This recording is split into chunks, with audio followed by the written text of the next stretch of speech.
got back, just got to Iowa to pick up my dad's car, and it's kind of a bittersweet day because it kind of brings a lot of this stuff to an end.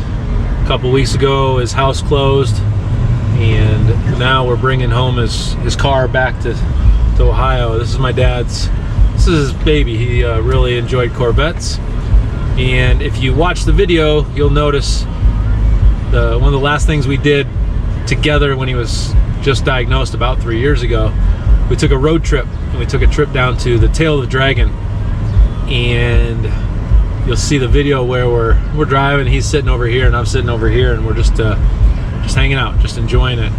And so today is kind of the culmination to that. So I decided to bring his hat. So this is one of the hats. It's not the hat you saw in the other video, but this is the hat he enjoyed wearing in the end, and so I brought that along. So that's riding with us, and this is the hat I got the last time we visited the museum together. So we're on our way back to Ohio. Come along on this journey a little bit, and I'm gonna take the Corvette home and pass it on. So here we go. Let's get on the road. Got a long ways ahead of us. The flight this morning, we've been up early, and now we're heading back on the road.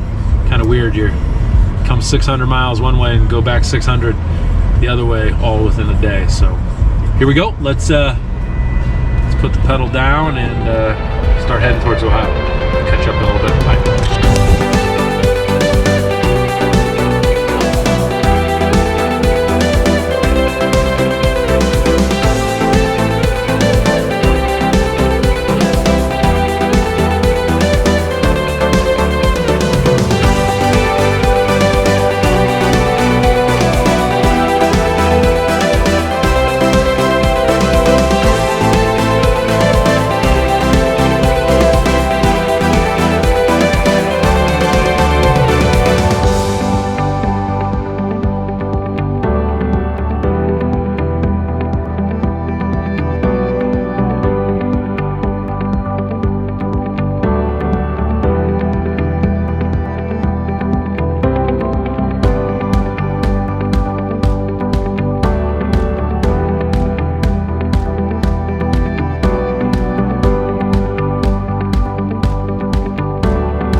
Interstate 80 here is the world's largest truck stop, and it's just one of those places that, as I've been gone now 20 plus years, and every time I come home it's kind of that place that I realize, hey, I'm getting close.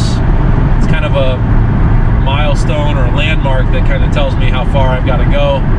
I don't know, just something neat, and it's one of those places that brings back memories when you come home. So kind of like, once again, it's kind of weird that I'm passing it in Dad's car for probably the last time. I don't know why I'd bring the Corvette back out to Iowa, just me, given the fact that we have a family of 5. So Wolcott, world's largest truck stop, is over here to our left. There you go, you can kind of see it. Of course, the other thing it does is it kind of brings back memories to about 3 years ago, just shy of 3 years ago, when the two of us embarked on a bucket list trip for him. He had just been diagnosed, and I said, you know, what do you want to do, man? It's up to you. Let's do it. Let's check it off the list you want to do. I'll drive. Let's just go road trip, whatever. And he said he wanted to go do the Tail of the Dragon down in Tennessee, and so we got in the car, and that's what we did. And so this is the way we had to go to start that. So it's just one of those things, once again, just passing that brings back those memories of him, you know, sitting over here, not feeling great, but yet feeling good enough to know that, hey man, we're gonna do this. We We had no plans. We were just like, we're gonna drive south, and we're gonna stop when we get tired, and that's what we did. We ended up driving and driving and driving, and made it down toward, well, we took some detours, man. We got off some country roads, but it actually made the trip more enjoyable. And we made our way down towards Bowling Green, which, if you know anything about Corvettes, Bowling Green is the home of the Corvette Museum, which back in '94 when it opened, that was our first road trip in our original Corvette. We took a road trip, in that car, we took that car down there to do a caravan. They had this huge event where they brought cars from all over the United States, Corvettes, and they met in 2 locations, and then they merged, meeting at the opening of the Corvette Museum. And that was cool. So that was a trip a long time ago, and then to do it again 3 years ago, the 2 of us stopping in Bowling Green, visiting the museum again, seeing it since it's been updated, of course, and then we headed towards the Tail of the Dragon. So just a little insight as we head towards Ohio home, leaving Iowa home, and passing the world's largest truck stop. Just the memories it brings back. It's again, it's a weird feeling, because it's just another piece of my connection to Iowa, that, you know, another spoke on that wheel that is gone now. So Iowa will always be home. I think we're still in Tennessee. I think we're still in Tennessee. North Carolina.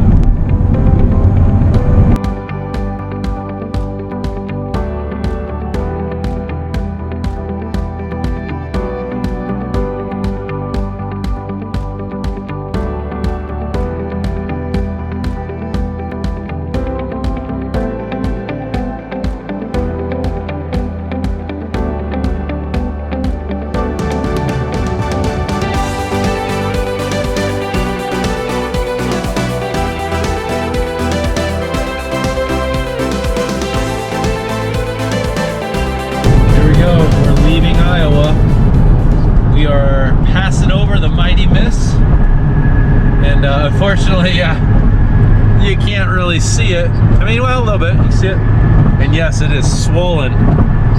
It's way up. So I don't know if you can see that, but there's the Mississippi. Heading into Illinois. Once again, just brings back memories. Mississippi is that point where, you know, like, I'm in Iowa, you know, it's kind of that thing, you look for that sign. So, whew. Oh well, another milestone, another adventure. Okay, on to Illinois.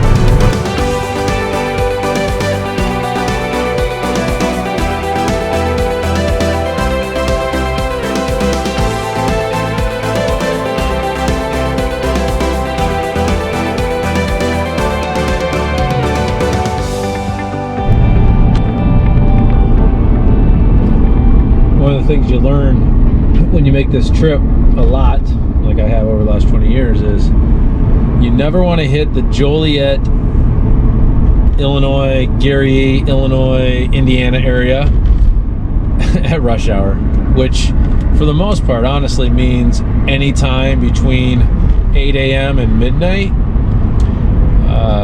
It's almost 5 o'clock, and basically, when we're making this trip, we always think of the Joliet, Gary area as basically Chicagoland, even though you're probably an hour plus south of that. To us, it's Chicagoland. And so to hit it at rush hour sucks. It's stupid, but it's the time it's how the day played out. But it makes me always think about, once again, it brings up memories as we're making this trip, that whenever my dad and I would, you know, traverse this distance, he'd come out to see us or we go see him. You know, one of the first things we'd ask when we get there is like, how was Gary? How bad was it? Oh, you know, my dad was always, as he got older, he got more curmudgeon, which I'll probably end up doing too. And he'd be like, you know, I can't swear because we're gonna be on YouTube, but you know, stupid drivers, it's slow, it sucked, the roads suck, you know, that everything. So always, once again, as I hit this area, it's just one of those things that makes me think about memories, and of course, you know, making it in his car is all that more poignant slash special, however you want to look at it. So, but that's it. We're here in Joliet, Illinois, which, if you're old enough, you'll probably understand that Joliet is the Blues Brothers, basically the Blues Brothers, and when they, you know, make the chase and all that stuff. So that's Joliet. Awesome. Seems like we're picking up here a little bit, so let's oh, I take that back. Got my hopes up, and then all I see is taillights. Just hurry up to go nowhere, basically. And we're getting into this section, so the section between those two areas, Joliet and all that, speed limit's 70, which means do 80 to 85 if you want to keep up with everybody and hope that you don't get picked up by a stadium. But the safe speed limit is probably around 80, believe it or not. And if I'm correct, I think we get up to like 4 or 5 lanes here pretty soon, and it just becomes the Chicagoland Autobahn. But it also means I'm about halfway home. So when I get to Gary, that means I've made it about halfway-ish, depending on, you know, distance-wise, it's halfway. Time-wise, all depends on Gary. So, okay, we're slowing down. I'll catch up with you guys in a little bit.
Okay, here we go. Dad and I are going to go do the Tail of the Dragon. 318 curves and 11 miles. Wish us luck. Talk to you guys later.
state. So got about 3 hours to go still. We're doing pretty good time though. My goal is midnight. So as of right now, we should be home at around midnight. That would be about 9 hours for me, which the funny part is when you do it, when you travel solo, it's a lot quicker definitely than bringing the triplets, because when I bring the triplets, it's about a 10 and a half to, we've had it up to 12 hours as a trip, and it should only take about 9 hours or so. So that's my goal. My goal is 9 hours. As I get older, apparently I have a smaller bladder, so that puts a crimp in my plans, but we're getting there. And it's nice now because the we're getting closer to, you know, June 20th, or the longest day of the year, sun-wise, and so it's nice because as I get older, also I don't like making this trip as much in the dark. When I was younger, I would actually make this trip and I would leave at midnight just so I could drive through the night and avoid traffic and all the hassles that come along with that. But not anymore. And then I got into a phase like, I'm gonna get up early and I'll make the trip. Not anymore. I don't even want to do that. I started fading by the time I'd even get out of Iowa. So, but anyway, toll plaza in Ohio here. I have to stop. I have to get a ticket, and I'm in the wrong lane. So let's go back over here. Next time I get on the road for a long trip, I'm gonna have an easy pass. It makes it so much easier. We didn't realize that this weekend when we were traveling in Pennsylvania as well, which, by the way, Pennsylvania Turnpike, you're a ripoff. Way too expensive for the quality of your roads. Your roads are horrible. But anyway, we're here at the Turnpike in Ohio. Let's pick up our ticket, pay our toll.